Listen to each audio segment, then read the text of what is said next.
From the CyberHub bunker and studio, you're tuning in to the CyberHub Podcast. And now for your host and CISO, James Azar. Good morning and welcome to another episode of the CyberHub Podcast. Thank you all for tuning in. This morning we are live 9 a.m. Eastern here on your favorite social media platforms like Facebook, YouTube, LinkedIn, X, Twitch, and so many others. So thank you all for tuning in this morning, Wednesday, March 19th, 2025. Sorry, I'm like having a brain fart this morning. All right, hump day, packed show for all y'all today. A lot to talk about. We're going to get right into it. Before we do, though, a tradition here on the show. If you're a first-time viewer, listener, whatever, welcome. Thank you for taking a chance. This show is going to get you everything you need in under 20 minutes. Everything that matters in cybersecurity from a practitioner perspective. I'm a chief information security officer. This is what I do day in and day out in my life is cybersecurity, and I care deeply about it. This is episode 882 of our show. So without further ado, join me for my double espresso. I've got my beautiful Lavazza coffee here, and obviously you see the line of foam. I used a clear cup today to just kind of show you that line of foam right there. So if you're watching, that's how you know it's a good espresso. You know, if you ever go to Starbucks or like a bad coffee shop and you don't have a rich, thick foam, there's two things. They're either not using the right beans, they're not cleaning their coffee machine, or they don't know how to make it, meaning the pressure that's needed within the coffee machine to produce the espresso is just so bad.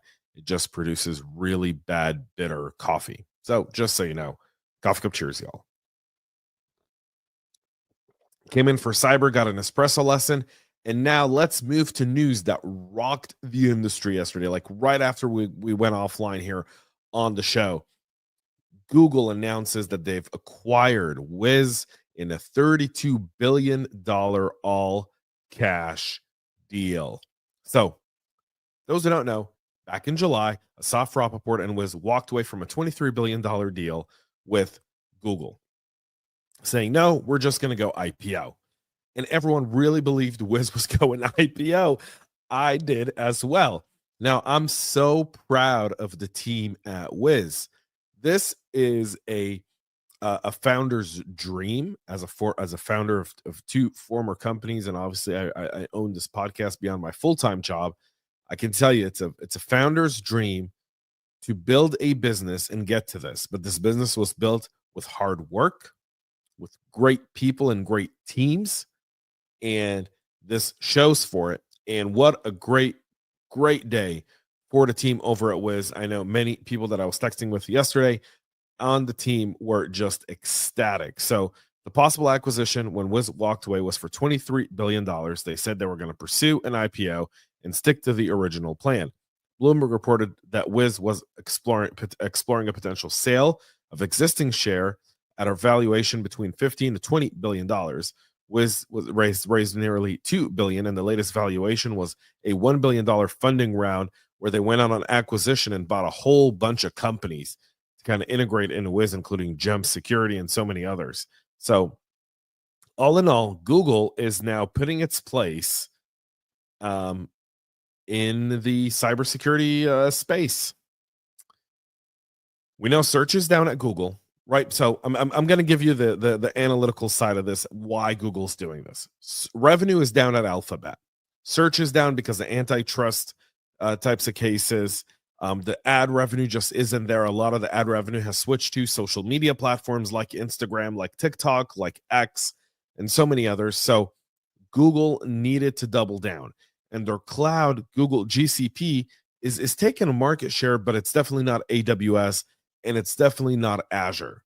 And so they need an offering that they can go to market with that's solid, that's strong, that makes GCP far more appealing. And with the acquisition of Mandiant, now this, man, oh man, Google maybe, are really in it to make a difference in the cybersecurity space. This is ground-shattering type of moves, folks.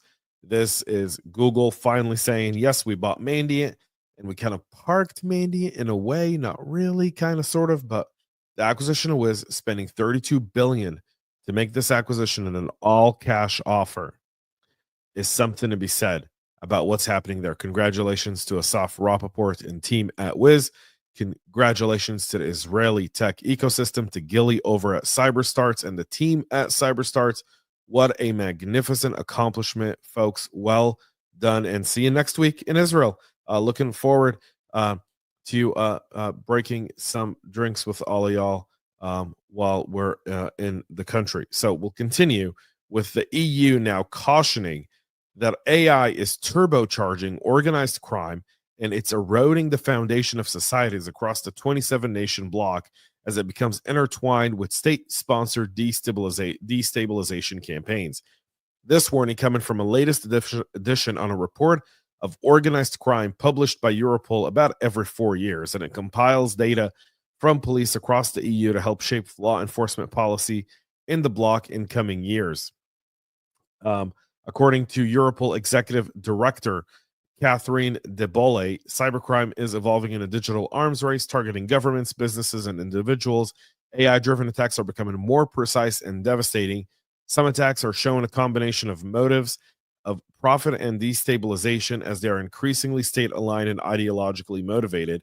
The report, the EU Serious and Organized Crime Threat Assessment 2025, said offenses ranging from drug trafficking to people smuggling, money laundering, cyber attacks, and online scams undermine society and the rule of law.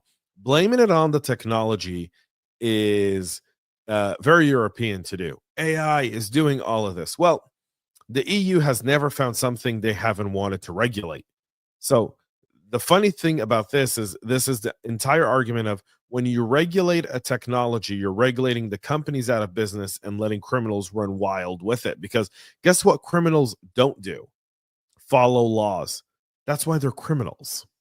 And so the idea that there's any sort of regulation here to help mitigate this is just not there, right?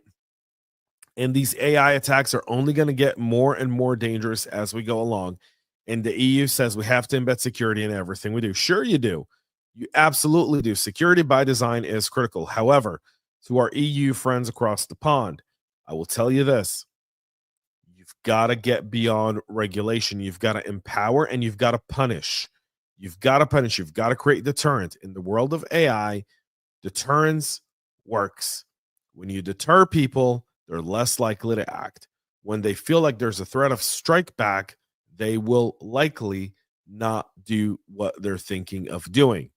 But the Europeans do not retaliate, and they just regulate businesses out of business. That's the general consensus in Europe. And so this here report is just showing us all as practitioners the fact that this is an alarm in the EU across their law enforcement. It's definitely going to be something that's already hitting the US. The FBI reports are due here shortly. We'll start to see that. The Verizon annual data breach report is, a week or two away here. They typically release it about a month before RSA. So it kind of, feeds into the RSA thing. All of that is forthcoming. So just be very, very mindful of what you're going to hear from AI and plan ahead. Say yes, mitigate, train. GitHub can't seem, sorry here, our stuff's a bit off center. GitHub can't seem to get away from just being on the show for the last 3 days. I think I've left them off the show for so long that it was like, we want back in. So last week, a supply chain attack on the TJ Actions changed files in GitHub caused malicious code to write CI/CD secrets to workflow logs for about 23,000 repositories. If those logs had been public, then the attacker would have been able to steal all those secrets. The TJ Action developers can't pinpoint exactly how the attackers compromised their GitHub personal access token used by a bot to perform malicious code changes. Today, Wiz researchers think they may have found the answer in the form of a cascading supply chain attack that started with another GitHub action named reviewdog/action-setup. The Wiz reports that the attackers first compromised the V1 tag for the reviewdog/action-setup and the GitHub action and injected similar code to dump CI/CD secrets to log files. As TJ Action's ESLint changed files utilizes the reviewdog action setup action, it's believed that the compromised action was used to dump the personal access token and then steal it. And they actually show you kind of like how there's an image here. We'll have it available at cyberhubpodcast.com. So for those listening, once you're safely wherever you are, you can go to the cyberhubpodcast.com. You can see the image there. They're showing you exactly the workflow that was going on there. Apart from the review dog action set up at V1 tag that was confirmed as breach, some actions may have also been impacted, like review dog action shell check and composite template, the static check, the AST grep, and typos. Was explains that the security breach at review dog was remediated incidentally, and they informed the team and GitHub of their findings to prevent some reoccurrence. GitHub, Wiz for their end are suggesting that potentially impacted projects run the GitHub query to check for references in their repositories. We'll have that link also available at cyberhubpodcast.com. Let's get to some geopolitics and some China news. China, I haven't spoken about China on the show since last week, so by all means, time to talk about it. The Chinese State Security Ministry. Yes, the Chinese are accusing Taiwan and 4 individuals linked to Taiwan's military of carrying out cyber attacks and espionage against the mainland. No. Look, the Chinese here are changing the game. The Chinese never, ever disclose this stuff. But recently, just a few weeks ago, they blamed the NSA for an attack on some college. Allegedly, the NSA wants to steal Chinese IP when it's the other way around. You know, it's common when someone is pointing the finger at you that that's actually what they're doing. When they say that that's what you're doing, that's actually what they're doing, and they're deflecting. So this is China deflecting now, and they're kind of adopting the strategy in the media to try and say, like, look, we're not perpetrators, we're also victims, and people hack us too. And, you know, why won't anyone leave us alone? Well, China, the question there airs. So in a statement on Monday, the MSS identified the suspects as members of the Taiwan's Information Communication and Electronic Force Command. Within the defense ministry, released their names, headshots, birth dates, and job titles. They're still in the Barack Obama playbook. Name and shame. Name and shame. That always worked for China. I know people that have been named and shamed that have like that picture, like Trump's picture from the Fulton County jail at the entrance to the Oval, right? They have that picture framed right there everywhere they go. It's a badge of honor that they're wanted by the Department of Justice. I guarantee you the folks in Taiwan are doing the same exact thing with the naming and shaming. In a statement on Tuesday, Taiwanese Premier Chu Jung-tai denied China's allegations, saying Beijing fabricated them in order to justify their own ongoing cyber attacks against China. Fact check, true. China is doing this as part in order to build public justification to try and invade Taiwan. You have to understand this. This is all part of a greater game for China. The 100-year plan can no longer wait. They want to try and get into Taiwan. Elon Musk said something very interesting on the Verdict podcast with Ted Cruz. I don't care what you think about it. I was listening because Elon was on there, and he said, U.S. will win the AI battle for the next few years, but the domination of it will be in who can produce the AI chips and who can fabricate those at speed, at scale, and at pace. And China understands that. So if they can't win the AI battle, they want to control the supply chain of those AI semiconductors that NVIDIA so graciously bragged about yesterday at the GTC conference in San Jose. By the way, $6,000 a night for a hotel in San Jose, California is insane. As someone who was born there, let me tell you, that's crazy. China is now publicly alleging that Taiwanese attackers in 2024 accessed their environment and launched these attacks. But again, everything they're doing here seems a bit more fabricated. The type of attack that they're saying here that doesn't really match up to some capabilities within Taiwan. And let's say Taiwan did it. Is it okay if they fight back China? Is it okay? Because you've been abusing the whole world with cyber attacks. Is it okay for you to do that? But there's another thing about China where here they're actually the perpetrators of cyber attacks. Threat hunters are now shedding more light on a previously disclosed malware campaign undertaken by China's aligned MirrorFace that targeted diplomatic organizations in the EU with a backdoor known as ANEL. The attack detected by ESET in late August of 2024 singled out Central European Diplomatic Institute with lures related to the word Expo, which is scheduled to kick off in Osaka, Japan. That's the World, not Word Expo. In Osaka, Japan next month. The activity was codenamed Operation Aikai Rao, Japanese for Red Dragon, active since at least 2019. MirrorFace is also referred to one name. Stop it. One name. I'm going to slap someone. All right. That's not all. The intrusions is also notable for deploying heavily customized variant of the async RAT and the ANL, aka Uppercut, a backdoor previously linked to the same group. Unfortunately, ESA says they're not aware of any particular reason for MirrorFace to switch from using one tool to the other.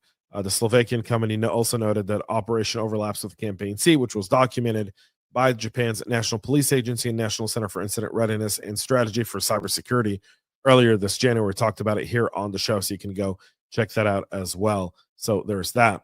And 11 state-sponsored APTs are exploiting LNK files as part of a greater way to abuse and get into systems for espionage and data theft. Shortcut files, also referred to as LNK, they use the shell link binary file format to store information for accessing other data objects. These LNK files can point to files, folders, or applications. Threat actors have been using specially crafted LNK files that embed command line arguments for command or PowerShell that are designed to download and execute malware.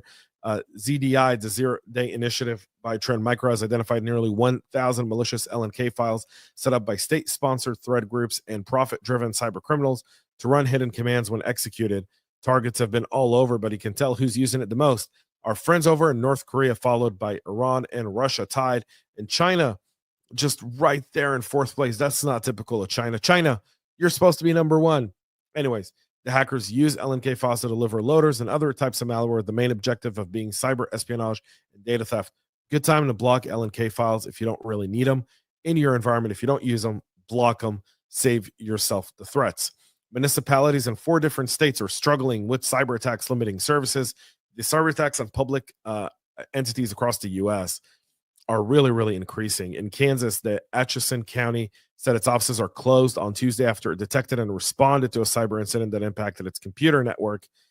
Atchison County has more than 16,000 residents, and it's one of several municipalities.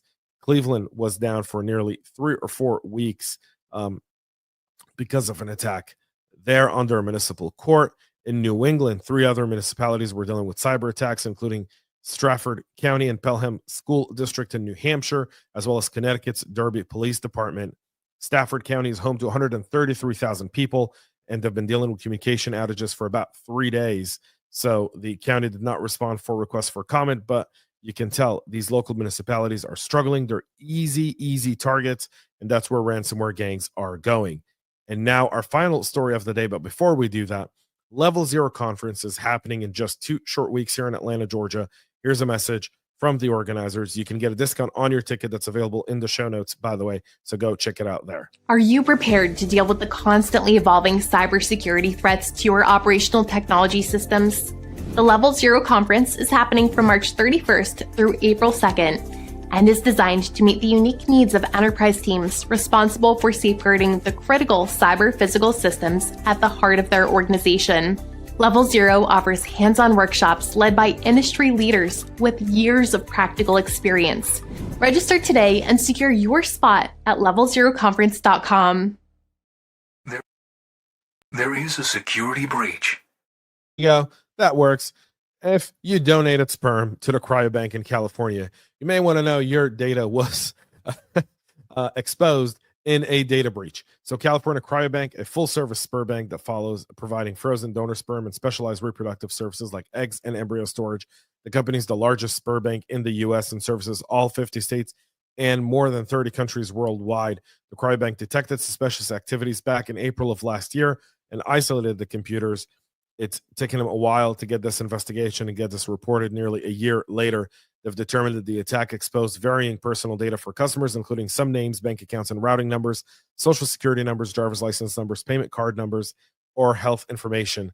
So California's Cryobank is offering victims a free 1-year credit monitoring to those whose social security or driver's license number were exposed in the breach. So you want to go and check that out. And there's also a page there to understand if you were victimized as part of that breach. That's it for our show this morning. We'll be back tomorrow. Again, tomorrow's show will be pre-recorded, as by the time the show airs, I'll be headed to Israel to speak at CyberTech and meet with some of the best cybersecurity minds that our industry has to offer. So, and then next week's show will be all from Israel. Our Saturday article this week, we won't have one. I won't be dropping an article this week, just essentially due to travel and everything else going on. But the following Saturday, we'll definitely have an article kind of summarizing my experience in Israel and at CyberTech and so much more. So looking forward to that. So until then, have a great rest of your day. See you tomorrow. And most importantly, stay cyber safe. We love feedback, so make sure to connect with us on social media and subscribe to our podcast on your favorite podcast listening platform.